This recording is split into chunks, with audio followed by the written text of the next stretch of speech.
Oi, sejam muito bem-vindos ao meu canal, eu sou a Ana, e antes de começar a investigação do vídeo de hoje, eu queria dizer uma coisa. No começo eu tava super louca pra descobrir quem eram os assassinos e quem eram as pessoas assassinadas, mas hoje eu tenho outro objetivo em mente, aproveitar cada página desse livro.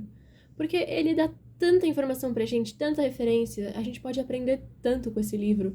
Então, ao invés de só ficar naquela pressa pra descobrir quem é logo aquele assassino ou os assassinos, vamos só curtir cada página do livro de uma vez e quando a gente chegar até o final, ótimo, a gente descobre quem foi. Mas vamos curtir o que esse livro tem a nos oferecer.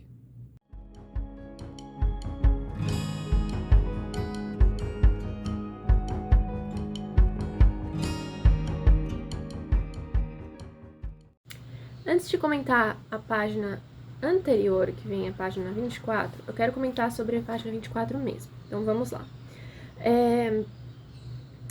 Depois da citação, ele diz que as desconfianças quanto a Carolyn haviam sido bem fundamentadas, ou seja, ele tem praticamente, quer dizer que ele tem alguma prova de que as desconfianças dele sobre esta mulher estavam corretas e que era um grande aborrecimento, ou seja, o que essa mulher fez para causar tanto aborrecimento.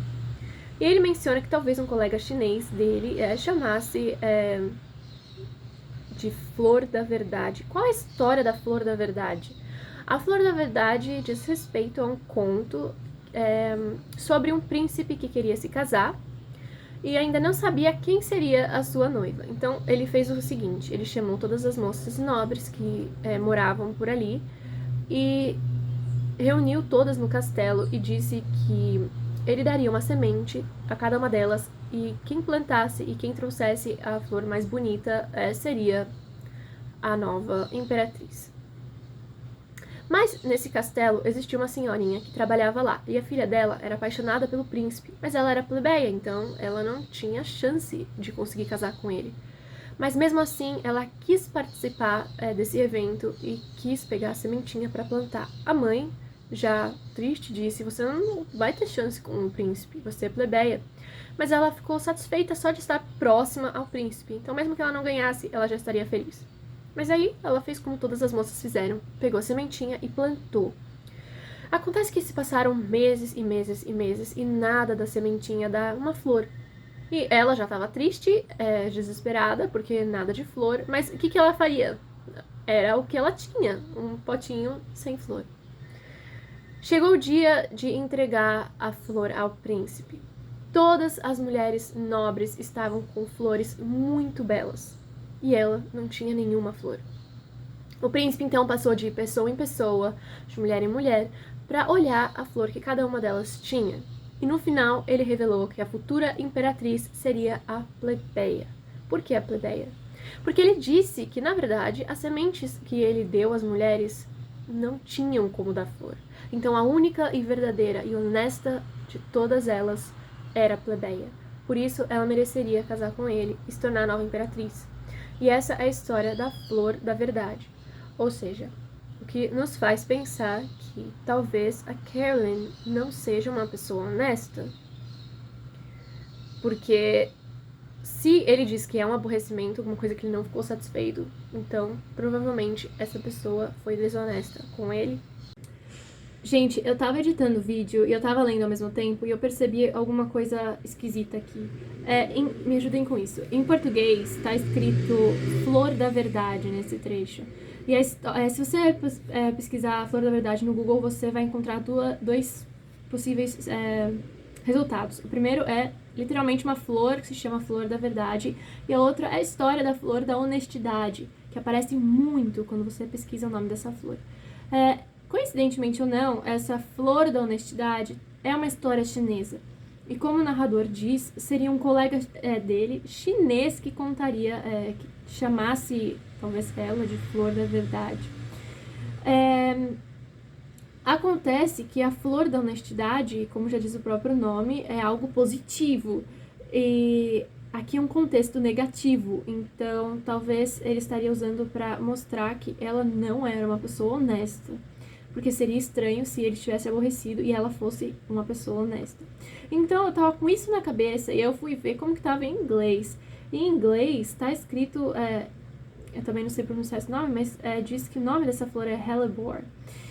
O que que é isso? Eu pesquisei na internet e eu descobri que é uma planta asiática e uma planta venenosa, o que nesse caso faria bastante sentido que o narrador dissesse que essa mulher era uma pessoa venenosa, já que ele tinha tantas suspeitas a respeito dela. Então ficou um pouco complicado para entender se esse trecho se trata da história da Flor da Honestidade de fato, que é a história que eu contei para vocês agora, ou se seria uma planta venenosa. Então fica a critério de vocês aí para vocês me ajudarem a descobrir. Logo em seguida, ele diz que é irritante dividir a casa com alguém que reagia a jasmim silvestre do mesmo jeito como reagia a rosas. Não entendo muito bem de flores, se vocês entendem, me expliquem essa parte, por favor. Mas ele diz que esse personagem que vivia com ele fazia as flores nascerem e as rosas nascerem, por isso ele ficava satisfeito com ele. O que a gente sabe também nesta página é que o narrador se chama Clemente. E como que a gente sabe disso? Ele revela que o nome dele é o mesmo de 14 papas e 2 antipapas. E se a gente fizer a pesquisa, a gente vai saber que existiram 14 papas chamados Clemente. Outra coisa também que prova que o nome dele é Clemente é o que ele diz logo em seguida. Compartilhá-lo com Giulio de Medici também soasse mais sinistro para os incultos. Para quem não sabe, Giulio de Medici nasceu como Giulio de Giuliano de Medici, mas se tornou um papa chamado Papa Clemente VII, ou seja, mais uma indicação de que o narrador se chama Clemente. E a gente viu menções a Clemente em outras páginas, então a gente já sabe, tem certeza de que um dos narradores se chama Clemente. A outra possivelmente se chama May, porque ela disse que tinha um nome parecido com o nome de um mês. E o outro, que é o cachorro, talvez seja o Bartolomeu. Temos aí algumas pistas. Isso se não tiver mais narradores, né? Lá no final da página, ele menciona outra coisa. Que as rosas faziam ele se lembrar da tia dele, a Cíntia. E aí, mais uma coisa interessante. Ela pedia ao pobre Aconte de Swat para dividir um ninho de sonho com seu coração no meio dessas flores decorativas. Quem que é Aconte de Swat? Que também não sei pronunciar, tá? É o nome de um poema escrito por George Thomas Leningen.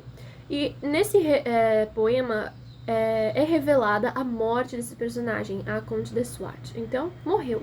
O que poderia significar que a tia também morreu. Então é um parágrafo talvez metafórico, dizendo que ela talvez queria dividir um ninho de sonho com seu coração no meio dessas flores decorativas, ou seja, possivelmente ela morreu assim como a Conde de Swat. E as flores seriam aquelas flores de coroa de flores que coloca sobre o caixão. Essas são as minhas hipóteses da página 24 e agora eu vou falar sobre a página anterior a ela. Bom, agora vamos falar sobre a página 86. No 86 a gente tem algumas coisas interessantes. O narrador diz: deixei que Carolyn Jasmine, que nome, fizesse o melhor possível pelo meu hóspede, ou seja, aquela mesma pessoa que está se referindo na página 24, porque na página 24, ele, além de falar sobre a Carolyn, ele fala que ele tem que dividir a casa com alguém, ou seja, agora a gente sabe que é um hóspede. E ele diz: mas duvidei de sua influência o tempo todo. Em português ficou um pouco ambíguo. Eu não sei se sua faz referência a Carolyn ou se faz referência ao hóspede. Então eu fui lá no original. E no original tá escrito her influence. Então tá falando sobre a influência dela. Ou seja, já mostra como ele estava desconfiando de Carolyn. E por que ele fala de Jasmine? Que nome? Se esse for o narrador que fala o tempo todo de plantas e flores, talvez seja por isso que ele fica, que nome, né? Encantado com o nome dessa pessoa. Continuando, ele diz: que homem, Henry supôs, seguia em frente com seus afazeres e preocupações por sua vez, ou seja, a visita de Clemente é Henry, um dos possíveis assassinos. E aí ele menciona uma frase: o que é removido cai sinistramente em um balde. Essa não é uma frase qualquer. Ela faz parte de um poema chamado Song of Myself, do Walt Whitman, e ele se trata sobre os cirurgiões quando amputam os membros das pessoas e o membro cai dentro de um balde. Então ele tá falando sobre isso. Por que registrei tal frase na cabeça? Apenas porque uma ferramenta que usei e voltarei a usar se transformou com efeito sob a minha mão na semana passada e disse a tal frase? Ou seja, será que ele tirou partes do corpo de uma pessoa? Isso faz dele um médico ou isso faz dele um assassino? Também não sabemos, né? E ele também menciona, alguém se supôs ser uma sorte nascer? Apresse-me a me informar, a ele ou a ela, que morrer é igualmente uma sorte, e sei disso. E aí ele fala, deveria, achei, servir de consolo para meu paciente. Então, de fato, ele pode ser um médico. Mas aí o que ele menciona depois é algo muito mais interessante. Sem dúvida, um rematado velho agressivo desses não teria a ideia de considerar a inoculação de Mitrídates e pô-la em prática em si mesmo, certo? Tá, vamos por partes nessa frase. Velho agressivo. A gente já tem uma referência a um velho que não era uma boa pessoa antes, né? Vocês sabem disso porque vocês já comentaram várias vezes aqui. Talvez, acho que era naquela mesma página que fala sobre a Cassie. Não sei se era o pai dela ou algum outro velho, mas isso já apareceu antes. Tá, agora, qual que é a ideia de considerar a inoculação de Mitrídates? Mitrídates o Grande foi um rei que viveu no ano 120 a.C. E ele ficou conhecido por uma lenda. Então, diziam que ele tinha muito medo de morrer envenenado. Então, o que ele fazia para se prevenir de um possível veneno? Ele ingeria doses que não eram letais para o corpo ir se acostumando com o veneno. E aí, o que teria acontecido?